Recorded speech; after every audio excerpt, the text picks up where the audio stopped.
नमस्कार, मैं हूं केशव पंडित और आप देख रहे हैं देश का तेजी से बढ़ता है टीवी न्यूज चैनल। इस वक्त आप देख रहे हैं हमारा खास कार्यक्रम सीधा सवाल।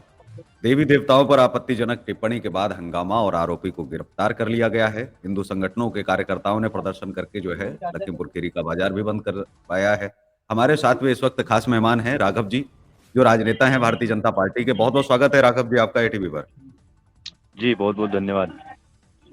ये क्या कुछ मामला हुआ है पूरा, आप हमारे दर्शकों को जो है बताएं कि वहां पर जो इतनी गंभीर स्थिति उत्पन्न हुई कि उसके बाद जो है बाजार बंद करवाना पड़ा। क्या टिप्पणियां जो है की गई और किसकी तरफ से टिप्पणियां की गई, और पुलिस ने अभी तक क्या कुछ एक्शन लिया हुआ है? जी।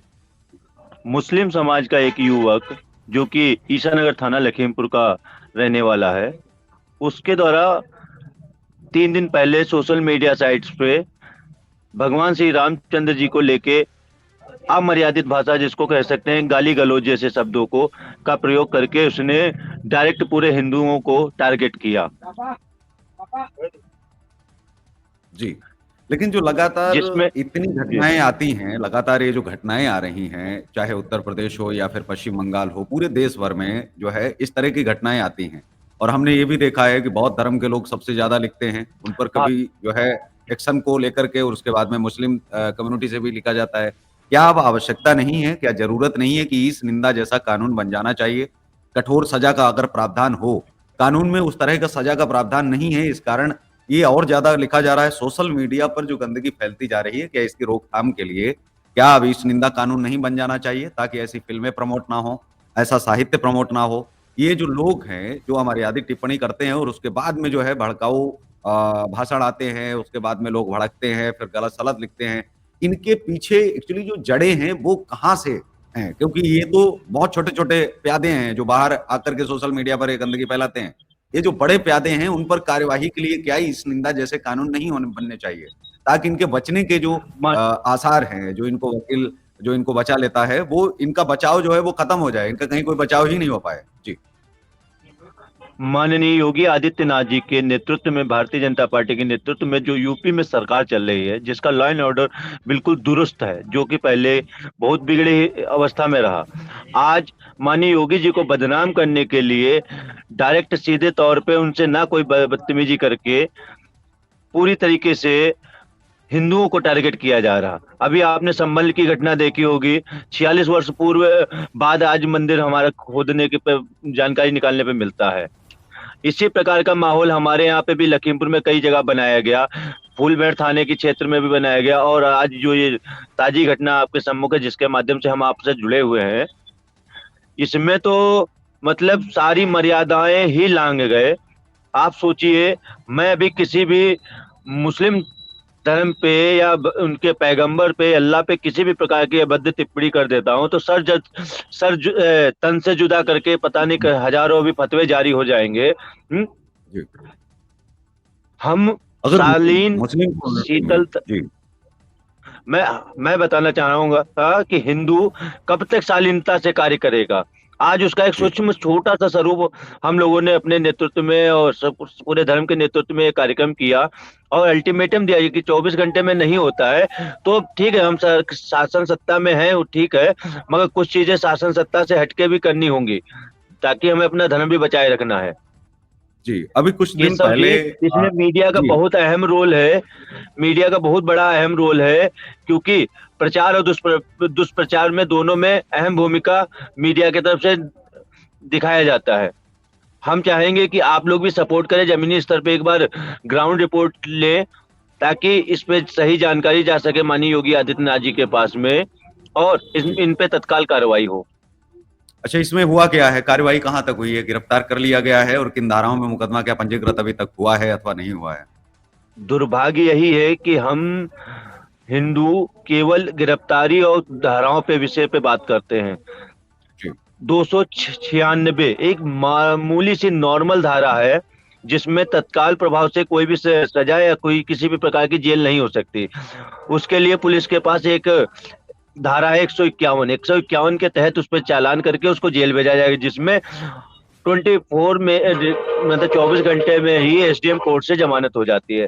अब आप बताइए इसीलिए हमारे मेरा जो पहला जो सवाल आराध्य है। था जी, जी। इसीलिए मेरा पहला सवाल जो था वो ठीक सटीक था कि कानून में कोई प्रावधान ही नहीं है, तो फिर क्या करे पुलिस? अगर इस निंदा कानून जैसा बन जाए जिसमें 10 साल की सजा का प्रावधान हो या 5 साल तक बेल न मिलने का प्रावधान हो, ये 1 साल तक तो बेल मिले ही नहीं, अगर इस तरह का कानून नहीं आ जाना चाहिए क्या? केवल सरकार बन जाने से, हिंदूवादी सरकार आ जाने से क्या हिंदू सुरक्षित हो जाएगा? कानून की बात क्यों केशव नहीं जी होनी चाहिए? बिल्कुल अगर सहमत हूँ कानून मैं अगर खड़ा आपसे। होगा हिंदू जो है इस निंदा कानून अगर बन जाए, तो क्या आपको लगता नहीं है कि तमाम यूट्यूबर जो देवी-देवताओं पर टिप्पणियाँ करते रहते हैं, उन पर कभी कोई कार्रवाई नहीं होती, भले ही वो गालियाँ नहीं लिखते हैं, लेकिन वो बाज नहीं आते हैं इन चीज़ों से। दूसरा सवाल मेरा ये है कि कुछ समय पहले एक मुस्लिम युवक ने जय श्री राम का नारा लगाया था, तो उसके खिलाफ फतवा हो गया, उसको इस्लाम से जो है बर्खास्त कर दिया गया। क्या इस्लाम में जय श्री राम बोला जाएगा तो बर्खास्त कर दिया जाएगा, फतवा जारी हो जाएगा? क्या फिर इस्लाम के लोग कहाँ जाकर के छुप जाते हैं जब प्रभु श्री राम को गाली-गलौज किया जाता है और देवी-देवताओं पर जब गलत टिप्पणियाँ की जाती हैं, तो क्या ये युवक इस्लाम के लायक है? ये हराम नहीं है क्या? जी, बिल्कुल सही बात है, निंदा कानून होना भी चाहिए। ये देख, हमारे धर्म से कोई व्यक्ति किसी धर्म पे टिप्पणी करता है तो निश्चित जो कार्रवाई हम चाहते हैं कि सामने वाले पे हो, वो हमारे व्यक्ति पे भी हो, क्योंकि देश का माहौल दोनों के संतुलन से चलेगा। क्योंकि हमारा देश अनेकों अनेक धर्मों के सहयोग से बना और चल रहा है। ये निंदा कानून जैसी प्रक्रिया हमने अभी जिलाध्यक्ष जी से बात भी किया है, अपने माननीय विधायक जी से भी बात करी है कि हम इस पे एक बढ़िया प्रस्ताव लिखित में भेजेंगे माननीय मुख्यमंत्री जी को कि इस पे विशेष तौर पे ध्यान दिया जाए कि निंदा कानून जैसी कानून बने और इसमें आजीवन कारावास की प्रक्रिया हो। डर होगा जी। तभी आदमी इन सब चीजों से दूर भागेगा, डर नहीं होगा 10 साल 5 साल तो देखिए, भारत के संविधान में कहावत कही गई है कि कोई भी कानून बनता है तो उसको तोड़ने के पहले कानून आ जाते हैं। जी, यदि अच्छा कोई कानून दूसरा बने और साक्ष्य के साथ में उसमें सबूत हो, जो भी अपराधी हो, तो उस पे आजीवन कारावास हो, ताकि जो भी पुश्तें आगे तैयार हो रही है, जो नौजवान युवा पीढ़ी तैयार हो रही है, वह यह कृत्य करने से पहले 100 बार नहीं, लाखों बार सोचे कि मैं ऐसा करूँगा तो फिर मेरे साथ मेरा क्या होगा? जब तक डर नहीं होगा, अच्छा जैसे ये एक सवाल माननीय मुख्यमंत्री जी का जो बुलडोजर चल रहा था जिसमें सुप्रीम कोर्ट ने रोक लगाई, माननीय मुख्यमंत्री जी के द्वारा बुलडोजर कार्रवाई होने के कारण अपराध जहां तक पूरी तरीके से सीमित हो गया था, जैसे ही सुप्रीम कोर्ट के आदेश से बुलडोजर की कार्रवाई पर रोक लगाई जाती है, ये साले चूहे निकल के अपने बिल से जी, बाहर आप आने थोड़ा-सा लगे हैं। शब्दों का आप ध्यान रखें। जी, दूसरा एक सवाल और है कि क्या सोशल मीडिया के जो प्रोफाइल हैं, जो नेटवर्किंग साइटें हैं, क्या उनको अब आधार कार्ड से लिंक नहीं कर देना चाहिए? ताकि जो बहुत सारे लोग तो गुमनाम तरीके से जैसे मुस्लिम जो है वो हिंदू की आईडी से, हिंदू मुस्लिम की आईडी से, तमाम इस तरह से जो है वो चलाए जा रहे हैं। क्या ऐसे कैंपेन बंद भारतीय नहीं हो जाएँगे? भारतीय एक जनता आईडी, के एक भारत आधार कार्ड से जी, सवाल मेरा पूरा आप सुन लें। कि आधार कार्ड से अगर ये सोशल मीडिया नेटवर्क को अगर लिंक कर दिया जाएगा, तो क्या है कि एक आधार कार्ड से एक ही अकाउंट बनेगा। दूसरा कि जी। वो फर्जी अकाउंट नहीं बनाया जा सकता। इससे क्या रोकथाम को गति मिलेगी और लोगों में डर होगा कि हमारा तो आधार कार्ड लगा है, कल को अगर मैं सोशल मीडिया से ऐसा कुछ टिप्पणी करता हूँ और कल को मैं पकड़ा जाता हूँ। ये तो चलिए आज आपने कुछ टिप्पणियाँ केवल देखी हैं, क्या पता इस व्यक्ति ने और हज़ारों लाखों जगह गलत-गलत टिप्पणियाँ की हों, जिन पर कभी ध्यान ही किसी का नहीं गया हो। ऐसा भी क्या संभव नहीं है? और फिर गलत टिप्पणी करने वाले को फिर आजीवन जो है क्या सोशल मीडिया से भी ब्लॉक नहीं कर देना चाहिए, जिसके ऊपर केस ऐसी धाराओं में अगर लग जाए, इस तरह का अगर इस निंदा कानून आ जाए, उसके बाद में फिर अगर उसके पहले अगर सोशल मीडिया को आधार कार्ड से लिंक कर दिया जाए, तो क्या लोग डरेंगे नहीं कि गलत कमेंट करेंगे तो हम फिर आजीवन सोशल मीडिया से ब्लॉक हो जाएँगे, हम आईडी नहीं बना पाएँगे, हम उससे जुड़ नहीं पाएँगे, हम अपनी बात रख नहीं पाएँगे। अगर हमें समाज में सरकार के खिलाफ भी कुछ बोलना है, तो हम बोल नहीं सकते क्योंकि हमारी तो आईडी ब्लॉक है, मैं तो पहले से ही क्रिमिनल हूँ। तो क्या इस तरह की भी कुछ व्यवस्था नहीं होनी चाहिए? सोशल मीडिया में जो फैल रही गंदगी है, क्या उसके लिए आधार कार्ड का लिंक करना ज़रूरी नहीं है क्या आज के दौर में? जी। बिल्कुल, बिल्कुल मैं सहमत हूँ और होना भी चाहिए। इससे जो भी विषय आपने जो प्रश्न रखा है, इस प्रश्न से और इस विषय से मैं पूर्णतः सहमत हूँ। मगर विपक्ष में बैठे कुछ इतने दुराचारी हैं, जो ऐसी चीज़ों में बिल्कुल समर्थन नहीं करते। जैसे अभी माननीय प्रधानमंत्री जी का एक देश एक चुनाव का विज़न आया, जिसमें वोटिंग सिस्टम हुआ, तो आपने देखा होगा। अच्छा, ये ऐसी कुछ ऐसी प्रक्रिया है जिनसे जिन पर काम होने से आप सोचिए देश का लाखों लाख करोड़ों रुपया, अरबों रुपया, खरबों रुपया बचेगा, समय बचेगा। ऐसी स्थितियों में विपक्ष को भी चाहिए कि सबसे ऐसा कोई विचार लेके आए, प्रशासन सत्ता के पास रखें, हमारी भारतीय जनता पार्टी के शीर्ष नेतृत्व के पास रखें, ताकि, क्योंकि ये सोशल मीडिया से खाली पक्ष को ही नहीं, विपक्ष को भी बड़ी तकलीफें होती। विपक्ष के मीम बनाए जाते हैं, राहुल बाबा के मीम बनाए जाते हैं, तो सारी चीजें इन पे कंट्रोल होना चाहिए। कंट्रोल नहीं होगा तो निश्चित बात है देश बनने की कगार पे पहुंच रहा है। जी, जब भी कोई हिंदू देवी देवताओं पर टिप्पणी होती है, प्रश्न के तौर पे हमसे पूछा है केशव जी, जो आपने हमसे ये प्रश्न पूछा, मैं निश्चित बात है जो निंदा प्रस्ताव और ये सब दोनों विषय में उस एप्लीकेशन में जो प्रस्ताव में माननीय योगी जी के पास अभी जिलाध्यक्ष जी के माध्यम से भेजने वाला हूं, उसमें ये सारे मेंशन करूंगा पॉइंट ऑफ व्यूज, ताकि हमारी बात माननीय मुख्यमंत्री जी के पास पहुंचे और वो उस पर कुछ ना कुछ अमल करें। जी ठीक है। एक सवाल और है जो बहुत ही खास है। जब भी हिंदू देवी देवताओं पर टिप्पणियां होती हैं तो विपक्ष गायब हो जाता है, ठीक है, लेकिन जो हिंदू मुस्लिम भाईचारे की बात करते हैं और जो कहते हैं कि वो खड़े हो जाते हैं, साथ में खड़े होते हैं, तो क्या उनको भी एक लेटर, एक पत्र जारी नहीं होना चाहिए? उनसे क्या ये पूछा नहीं जाना चाहिए पत्र के माध्यम से, बजरंग दल के माध्यम से, या जो भी संगठन है जो आगे आते हैं उनके माध्यम से एक पत्र जारी करके और उनसे आधिकारिक तौर पर ये पूछा जाए कि भाई जब आपके देवी देवताओं पर कोई टिप्पणी होती है, आपके पैगंबर पर, तो बहुत सारे हिंदू आपके साथ में खड़े हो जाते हैं और बहुत सारे लोग बिल्कुल खड़े होते हैं, लेकिन क्या आप क्यों नहीं खड़े होते हो? आपको भी रैली में शामिल होना चाहिए था। आप अगर शामिल होंगे तभी तो भाईचारा होगा। भाईचारा एक हाथ से कैसे चल पाएगा, एक हाथ से ताली कैसे बजेगी? गंगा जमुना तहजीब की बात करते हैं, यदि किसी ने टिप्पणी करी थी, यदि उसके विरोध में 50 मुस्लिम भाई खड़े हो जाते तो ऐसी स्थितियां ही ना पैदा हों। दूसरी बात, विपक्ष जब भगवान श्री राम को काल्पनिक बता के जिस मंदिर का विरोध कर रहा था, आज उसी मंदिर का निमंत्रण ना मिलने पर अपना प्रलाप यानी रोना धोना चालू कर रखे हैं, तो आप सोचिए इस विपक्ष से हम क्या उम्मीद कर सकते हैं, जिसकी मानसिकता ही तुष्टीकरण की, डिवाइड एंड रूल्स की पॉलिसी से हमेशा विपक्ष यानी सपा हो चाहे कांग्रेस हो चाहे बसपा हो, सभी ने डिवाइड एंड रूल्स की पॉलिसी से ही आज तक राज किया है। माननीय मोदी जी के नेतृत्व में सद्भावना के माध्यम से, सबका साथ सबका विकास की नीति से मोदी जी ने बहुत सारे अनेकों प्रयास किए, मगर जो विपक्ष है कहीं ना कहीं कुछ ऐसी चीजें उकसा देता है जिससे माहौल खराब होने का कार्य होता है। जैसे कानपुर में भी अभी सारे देख रहे होंगे आपकी, सैकड़ों सालों से मंदिर दबे हुए मकानों के अंदर मिल रहे हैं। संभल की घटना आप देख ही रहे हैं। यदि हमारे मुस्लिम भाई हम एकता की बात करते तो निश्चित बात है, एक हाथ आप बढ़ाओगे तो एक हाथ हमें बढ़ाने में कोई दिक्कत नहीं है, मगर कठिनाइयां तो तभी हैं जब हम दोहरा चरित्र लेके समाज में काम करते हैं। हम एक तरफ तो हाथ बढ़ाते हैं, दूसरे पे हाथ में हम चाकू भी रखते हैं। तो ये जब तक दोहरे नीति की स्थितियां रहेंगी तब तक कभी भी ना हमारे बीच में समन्वय बन पाएगा, और ये राजनीतिक पार्टियां ऐसे ही तुष्टीकरण कराते हुए हम पे राज करती रहेंगी, और वह दिन दूर नहीं कि पुनः हम गुलामी की ओर अग्रसर हो रहे हैं। अब तक आते हैं, हमारे साथ में अतीक शेख जुड़ चुके हैं जो एटीवी के संवाददाता हैं, प्रतिनिधि हैं वहां से लखीमपुर खीरी से। अतीक, क्या कुछ वहां पर ये माहौल क्यों आखिर बिगड़ा? ये जो माहौल बना है इसको क्या ये सोचा समझा कोई षड्यंत्र था, या फिर यूं ही सोशल मीडिया पर जो है ये फैलाया गया? क्या वजह रही वहां पर? क्या कुछ आपने जो है रिपोर्ट जो कवरेज किया है उसमें क्या आपको पता चला? जी सर, बताना चाहूंगा सर कि इसमें ना तो कोई षड्यंत्र है और ना तो ही कोई भी ऐसा कुछ नहीं है जैसा कि सोचा जा रहा है। इसमें ऐसे व्यक्ति जो निंदा फैलाते हैं, इन्हीं जैसे व्यक्ति आए दिन घटना को अंजाम देते हैं, और इन्हीं लोगों की वजह से यहाँ पे आए दिन ऐसे सवाल उठते हैं। बाकी धर्म तो धर्म है। मैं तो इस मुद्दे पे बात करना चाहूंगा सर कि धर्म चाहे कोई भी हो, धर्म के साथ कोई खिलवाड़ नहीं।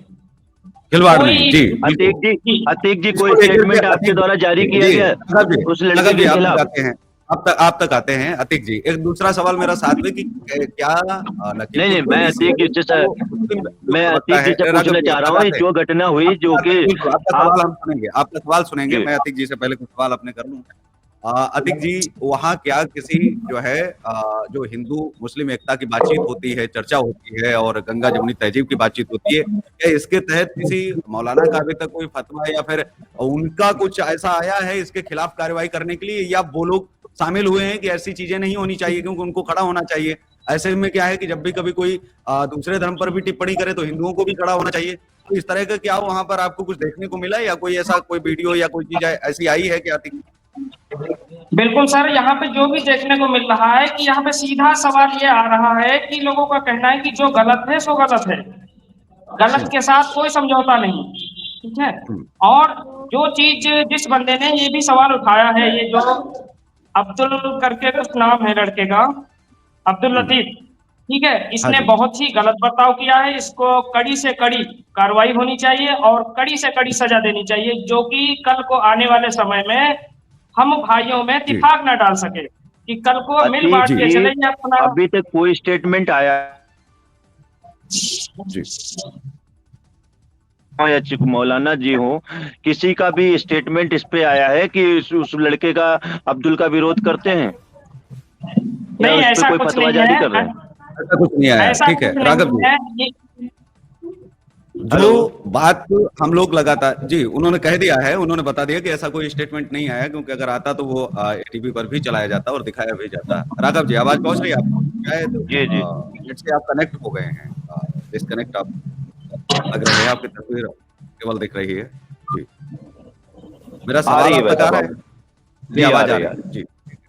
क्या इन चीजों में अब बैठ करके क्या हिंदुओं को भी नहीं चाहिए कि हिंदू संगठनों को सवाल पूछने चाहिए? कम से कम चर्चा पर चर्चा अगर साल या 6 महीने में एक बार अपने जिले में अगर बैठ करके हो, धार्मिक धर्म गुरुओं के साथ में, कि जो संत हैं, धर्म गुरु हैं, मौलाना हैं, उनके साथ क्या हर महीने क्या ऐसी चर्चाएं नहीं होनी चाहिए, चौपाल लगनी चाहिए कि जो गलत लोग हैं उन पर कार्रवाई हम आप मिलकर के करवाएंगे दोनों तरफ से, तो माहौल मुझे लगता है ज्यादा सुदृढ़ और मजबूत होता रहेगा। तो इन चीजों पर कभी चर्चा पर चर्चा होती नहीं है जब माहौल शांत होता है, क्यों आखिर? क्या नहीं करना चाहिए क्या? जी केशव जी, जी, चर्चा परिचर्चा की तो विषय बाद में है, कभी ना कोई सा स्टेटमेंट भी आ जाए जिसमें लगे कि हाँ, जिस धर्म के व्यक्ति ने गलत कार्य किया, उस धर्म का व्यक्ति उसका विरोध कर रहा है, तब तो उस पर चर्चा परिचर्चा हो। जब उसका सपोर्ट होता है, बैकअप मिलता है, उसको जमानत करने के लिए तुरंत उसको पेपर तैयार करा दिए जाते हैं, पैसा खर्च करने के लिए लोग पैसा एकत्रित कर लेते हैं। तो आप सोचिए कहाँ से परिचर्चा होगी इस पे? नहीं, बिल्कुल। कमलेश तिवारी की हत्या हो जाती है तो उसके बाद में भी जो आता है वो देवबंद की तरफ से की हत्या हो जाती है, आप सोचिए, लड़ाई जो है लड़ी जाती है। जी बिल्कुल, वो लड़ाई भी लड़ी जाती है, तो वो कहीं ना कहीं मुस्लिम संगठन ही उसको लड़ रहे हैं, और ऐसे में सवाल उठ जाता है कि फिर गंगा जमुनी तहजीब जो है वो केवल एक हाथ से कैसे चलेगी? बिल्कुल जाहिर सी बात है। मैंने बताया ना, एक हाथ में जी, लेकिन सब सवालों पर एक ही सवाल उठ जाता है कि कोई संविधान में जब कानून ही इस निंदा का नहीं है, कड़ा कानून नहीं है, उसकी वजह से पुलिस के भी हाथ बंधे हैं, कानून के भी हाथ बंधे हैं, अदालतों के भी हाथ बंधे हैं। अगर वो कल को जाएंगे, सिविल से अगर छूटे या सेशन से छूटे तो वो सीधे हाई कोर्ट जाएंगे, हाई कोर्ट के बाद में वो सुप्रीम कोर्ट जाएंगे, वहां से छूट जाएंगे। कानून नहीं बनना चाहिए क्या? 10 सालों में क्या नरेंद्र मोदी जी की सरकार ने क्या कानून इस तरह का नहीं बना देना चाहिए था, ताकि इस निंदा अगर आए तो कोई किसी के देवी देवताओं पर टिप्पणी ही नहीं कर पाए, इस तरह का माहौल ही खड़ा नहीं हो पाए, पैदा ही नहीं हो पाए? जी,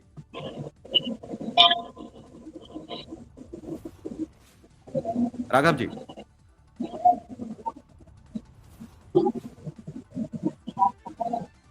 शायद राघव जी की आवाज जो है नहीं आ रही है। अब हमें जो है यहीं पर ब्रेक भी लेना होगा, लेकिन इसी के साथ तो सवाल रहेंगे लखीमपुर से भी कि लखीमपुर में अगर ऐसी चीजें आ रही हैं, और उन तमाम धर्म गुरुओं से भी सवाल रहेंगे कि आप सब लोगों को जब शांति होती है तो आप सब लोगों को मिलना चाहिए, आप सब लोगों को एक दूसरे पर टिप्पणी और सवाल करनी ही चाहिए कि आप अपने अपने धर्म में क्या चीजें जो है आप फैला रहे हैं। अगर ऐसी चीजें हैं उनका समर्थन क्यों?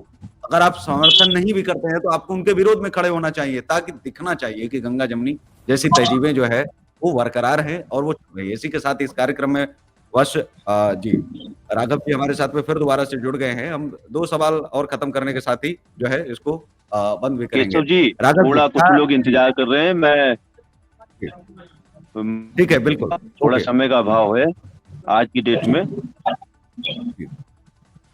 तो राघव जी जो है जुड़े, उन्होंने कई चीजों पर सहमति जताई कि इस निंदा कानून भी बनना चाहिए। आधार कार्ड से अगर सोशल मीडिया को लिंक किया जाता है, ये भी अच्छी बात रहेगी, ताकि लोग डरें और लोगों में दहशत भी बने।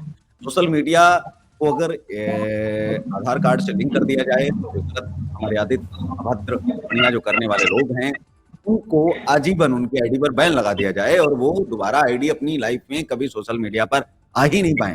अगर इस तरह के प्रावधान कर दिए जाएंगे तो जाहिर सी बात है कि कहीं ना कहीं फिर जो है ऐसे लोग सुधरेंगे भी, सुधार भी आएगा और इनके लिए धर्मगुरुओं को भी आगे आना पड़ेगा, एकजुट होकर के कहीं ना कहीं बातचीत भी रखनी पड़ेगी। तो इसी के साथ इस कार्यक्रम में बस इतना ही। हमें दीजिए इजाजत, नमस्कार, और आप देखते रहिए देश का तेजी से बढ़ता है एटीवी न्यूज चैनल। जय हिंद, वंदे मातरम।